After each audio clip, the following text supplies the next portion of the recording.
প্রধানমন্ত্রী যদি চাকরি খেকো হয়ে থাকে তাহলে উনি মানিকখোর। কারণ ওনার এখন গাত্রদাহ হচ্ছে, যে লোকগুলো টাকা খেয়েছেন উনি সেগুলো আবার কেস করে বাপাস দিতে হয় কিনা, বললাম মানিকখোর। মুখ্যমন্ত্রী মানিকখোর। মানুষের তো অনেক বেশি ভালো সাড়া পাচ্ছি এই কারণেই যে মানুষ এতদিন যাবৎ, অর্থাৎ আমাদের কেন্দ্রের মাননীয় প্রধানমন্ত্রীজি যে সরকার, সেই সরকার আসার আগে এই ব্যাপক যে ডেভেলপমেন্ট, এই ডেভেলপমেন্ট পায়নি, যে কারণে মানুষ এই গত 10 বছরে যে ডেভেলপমেন্ট পেয়েছে বা পাচ্ছে, সেই ডেভেলপমেন্ট মানে সব দিক থেকে সেটা মানুষ অ্যাকসেপ্ট করেছে।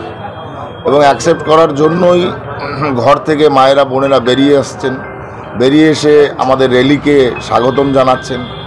এগুলো একটা মানে অন্যরকম ফিলিং, যেটা কিনা স্বতঃস্ফূর্ততা বোঝা যায়, মানুষের স্বাভাবিকত্ব বোঝা যায়। তো সেটা দেখে আমরা খুশি যে মানুষের স্বতঃস্ফূর্ততা অনেক ঊর্ধ্বে, অনেক তুঙ্গে। আপনি নমিনেশন জমা দিয়েছেন, আর যেদিন আপনার নাম ঘোষণা হয় সেই দিন আপনি বলেছিলেন যে 2,22,000 সংখ্যাটা, দিন যত এগিয়ে আসছে সংখ্যাটা কি? আমি কখনোই 2,22,000 বলিনি, আমি জনতার উপরে ছেড়ে দিয়েছি। আমাকে সাধারণ মানুষ যে ভোটে যেতে হবে আমি সে ভোটেই খুশি। আমার যারা বরিষ্ঠ কর্মকর্তা কর্মী যারা আছেন তাদের চিন্তা ভাবনা রয়েছে যে আগামী 24-এর ইলেকশানে ভারতীয় জনতা পার্টি 2,22,000 ভোটে জিতবে।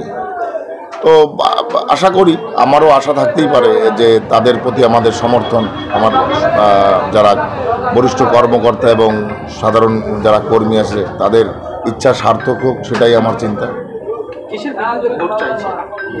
উন্নয়ন, উন্নয়ন গত 65 বছরে যা হয়নি, গত 10 বছরে, গত 5 বছরে সে কাজ এই লোকসভাতে হয়েছে। আগামীতে আরও কাজ হবে, যে উন্নয়নগুলো বাকি আছে সেগুলো আগামীতে করব। সিএ নিয়ে যে ভুল মিথ্যা প্রচার টিএমসি দিচ্ছিল, সেটা এখন ঠিক আছে, ড্রেনেজ হয়ে নর্দমায় চলে গেছে ওদের।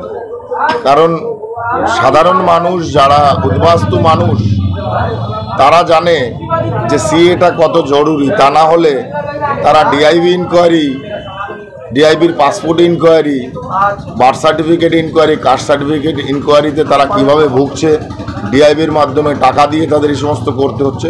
সিটিজেনশিপ পেলে এই সমস্ত birth certificate, caste certificate, passport ইনকোয়ারিতে আর 71 সালের আগের দলিল দেখাতে হবে না। কিন্তু অভিষেক বন্দ্যোপাধ্যায়, মমতা বন্দ্যোপাধ্যায় মঞ্চে বারবার করে দাবি করছে যে সিএতে কেউ আবেদন করেনি।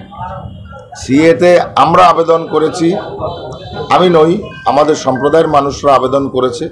10,000-এর বেশি আমার কাছে লিস্ট আছে, যে লিস্টে আমরা দেখিয়ে দেবো যে কারা কারা আবেদন করেছে।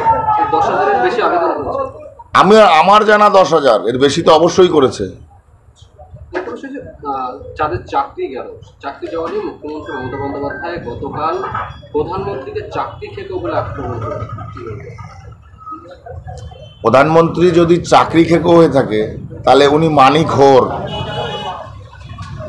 কারণ ওনার এখন গাত্রদাহ হচ্ছে, যে লোকগুলো টাকা খেয়েছেন উনি সেগুলো আবার কেস করে বাপাস দিতে হয় কিনা, শরীরে তো জ্বালা হবেই।